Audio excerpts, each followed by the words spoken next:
আসসালামু আলাইকুম। সবাই কেমন আছেন? আশা করি সবাই ভালো আছেন। আমিও অনেক ভালো আছি। আজকে শুরু করছি পদ্মজা বইয়ের সিজন 1 প্রথম তৃতীয় পার্ট।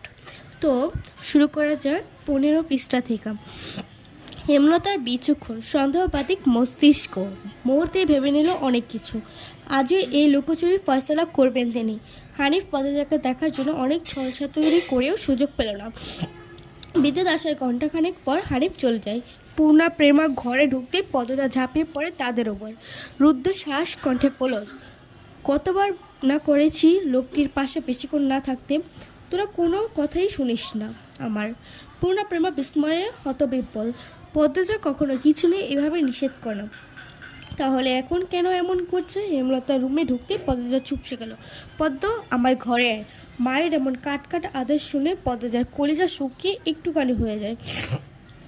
পদ্মজা প্রেমা নিজেদের মধ্যে চাওয়াচাই করে। পদ্মজার ধুকধুকানি হৃদস্পন্দনের নিয়ে হেমলতা ঘরের দিকে গেল। হেমলতা মায়ের দিকে শুরুর দিকে তাকিয়ে রয়েছেন। পদ্মজা পায়ের আঙুল খিচে দাঁড়িয়ে আছেন। সুন্দরীরা ভীতু আর বোকা হয় তার দৃষ্টান্ত প্রমাণ পদ্মজা। তাকে ছাড়া পদ্মজা কিভাবে চলবে? পদ্মজার সঙ্গে উঁচুকণ্ঠে কথা বলতে হেমলতার খুব মায়া হয়, কিন্তু আজ বলতেই হবে। আবেগ লুকিয়ে তিনি বজ্রকণ্ঠে প্রশ্ন করলো, কি লুকাচ্ছিস আমার থেকে? হানিফ কি করেছে?